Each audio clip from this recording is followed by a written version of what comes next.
দেখো বন্ধুরা, আজকে তো জানোই সবাই একাদশী। দিনের বেলা আজকে মানে কোনো কিছু শেয়ার করতে পারিনি, কারণ আজকে খুব ব্যস্ত ছিলাম, তার জন্য পারিনি। এখন দেখো রাত হয়ে গেছে, এখন কি রান্না করব তোমাদের সাথে একটু শেয়ার করছি। এই দেখো এখন একটু কেটে নিলাম সবজি রান্না করব। এই দেখো কি কি সবজি আছে এখানে জানো? এই যে গাজর আছে, তারপরে এই যে ফুলকপি আছে, সাদা ফুলকপি আছে, আবার সবুজ ফুলকপিও আছে দেখো। তারপরে বাঁধাকপি আছে, বেগুন আছে, আর আলু আছে। এগুলো দিয়ে একটা নিরামিষ ঘেট বানাবো। তারপরে আর বানাবো কি জানো? এই দেখো আমার মেয়ে আলুগুলো ছুলে দিচ্ছে। এই দেখো আলু ছুলে রাখছে এখানে, আর এখানে কয়টা ফুলকপি আছে, এগুলো একটু সিদ্ধ করা হয়েছে। মানে আলু দিয়ে ফুলকপি দিয়ে ময়দা দিয়ে পরোটা বানাবে না? কি বানাবে? পরোটা বানাবে, আলুর পরোটা বানাবে আর কি। তো বড়ো আলুগুলো সিদ্ধ করতে পারলি না? ও মানে ছোটোগুলোই সিদ্ধ করেছে, এগুলো ছুলতে সময় লাগবে না। দেখো তো, আচ্ছা কোনো ব্যাপার না, ছোটোগুলোও ভালো লাগে খেতে। এখন ছুলে নিচ্ছি, তারপরে আর কি মেখে তোমাদের দেখাবো কীভাবে বানাই।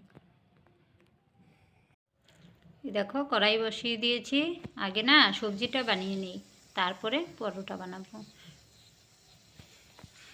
না হলে সবজিটা যদি পরে বানাই, আগে যদি পরোটাগুলো বানাই, তাহলে না এই পরোটাগুলো ঠান্ডা হয়ে যাবে।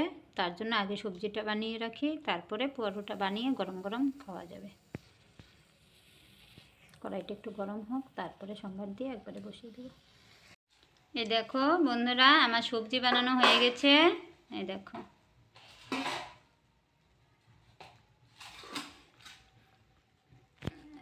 একদম শুকনো শুকনো করে বানিয়েছি।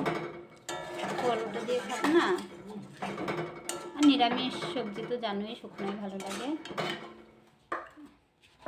এই দেখো আমার মেয়ে আটা ডলছে, ময়দা আর আলু একসাথে মিশিয়ে।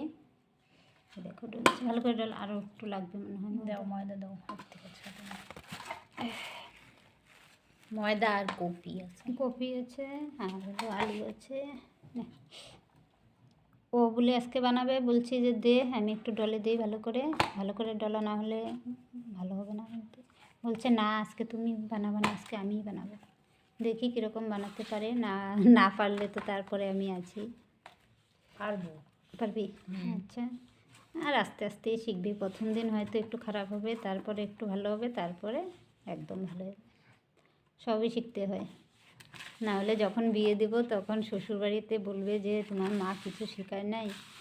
তার জন্য আস্তে আস্তে শিখুক। আমাদের বাড়িতে একটু খারাপ হলেও বলার কেউ নেই, আর শ্বশুরবাড়িতে খারাপ হলে এক কথাই বলবে তোমার মা কি কিছু শেখায়নি, মায়ের কথাটা তো আগে আসবে। তার জন্য একটু শিখে যাক তাহলে। ও এমনি ঘরে রান্না করে না, মানে মোটামুটি পারে। আমি যখন বাড়িতে না থাকি, বলি যে একটু রান্না বসা, তখন করে। তাছাড়া আমি রান্না করতে দেই না। চাটাও বানায়, ও চা খুব সুন্দর বানাতে পারে। যে খাবে ওর হাতের চা, সে বলবে যে না আরেকবার খাবো। না হ্যাঁ বেশি হয়ে গেছে না? না ভালো করে ডাল, একদম মোলাম করতে হবে, নাহলে কিন্তু ফুলবে না। আর যত বেললে ছোট হয়ে যায়। ময়দা না রাবারের মতো হয়ে যায়।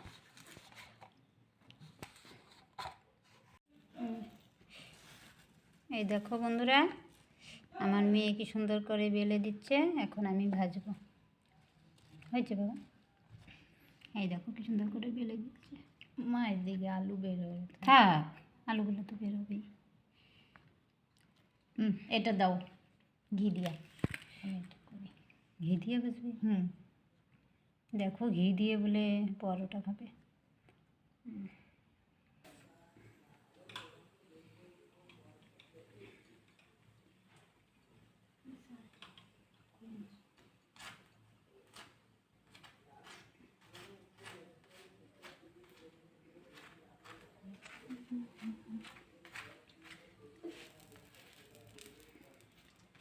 দেখো ঘিটা না জমে গেছে, তার জন্য যে চামচ দিয়ে তারপরে দিতে।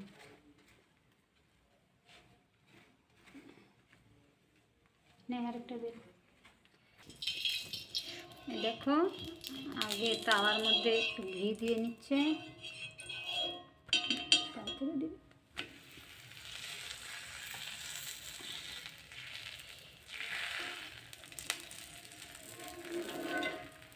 কয়টা ভাজা হলো দেখো, এই দেখো কয়টা ভাজা হয়ে গেছে, তিনটা। তিনটা। একটু সবুজ সবুজ দেখা যাচ্ছে না, এখানে না সবুজ কপি দেওয়া হয়েছে, তার জন্য একটু সবুজ কালারটা এসেছে। মানে সবুজ ফুলকপি। হ্যাঁ সবুজ ফুলকপি। উল্টাই নি তারপরে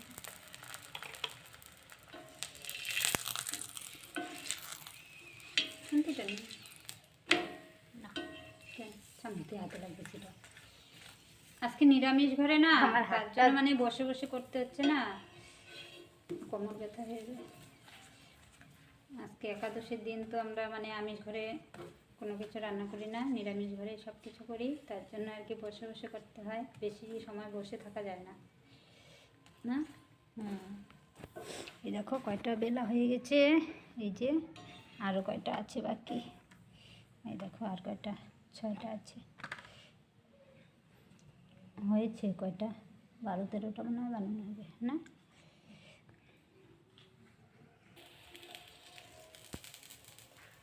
কী ছিল? এই দেখো ভেজে নিচ্ছে আমার মেয়ে, মানে ভাজছে। গ্যাসটার মধ্যে না সবজি পড়েছে দেখো, তাই কীরকম গ্যাসটা দেখা যাচ্ছে নোংরা নোংরা। এই দেখো কয়টা ভাজা হয়ে গেল না,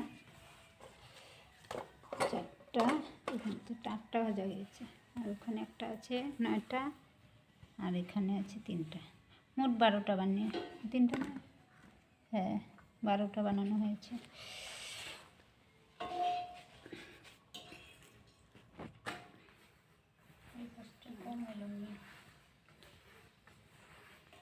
দেখো ভাজা তো মোটামুটি হয়েই গেছে, এখন ভাজা হয়ে গেলে আমরা খেয়ে নেব। আর বেশি দেরি করব না, ঠান্ডার দিনে রাত তো জানোই কীরকম ঠান্ডা লাগে, আর আজকে ভীষণ কুয়াশা পড়েছে, একদমই মানে রোদ ওঠেনি। ঠান্ডার মধ্যে না সারাদিন কাজ করতে হয়, পরে সন্ধ্যা লাগলে আর ভালো লাগে না। এই আর 2টা আছে, এই 2টা ভেজে আমরা খেয়ে নেব। আর তোমরা তো দেখছো আজকে আমার মেয়ে, দেখো মেয়ে বানাচ্ছে, আমি আজকে অল্প সাহায্য করে দিয়েছি, না হলে পারবে না একা একা, তার জন্য ওর পাশেই ছিলাম। আর ভিডিওটি, হাতটা পরে দিয়ে নিস। আর ভিডিওটা যদি ভালো লাগে তাহলে একটা লাইক করে দিও, আর যারা আমার চ্যানেলে নতুন এসেছো প্লিজ তারা চ্যানেলটা সাবস্ক্রাইব করে আমার পাশে থেকো, আমিও তোমাদের পাশে থাকবো। সবাই সবার পাশে যদি না থাকি তাহলে কি আমরা এগোতে পারবো বলো? আমরাই তো আমাদের সাহায্য করব, না হলে অন্য কেউ করবে বলো? সবাই সবার পাশে থেকো, তাহলে এগোতে পারবে। আজকে এখানেই রাখছি, সবাই ভালো থেকো, সুস্থ থেকো, আবার দেখা হবে নতুন একটি ভিডিওতে। বাই।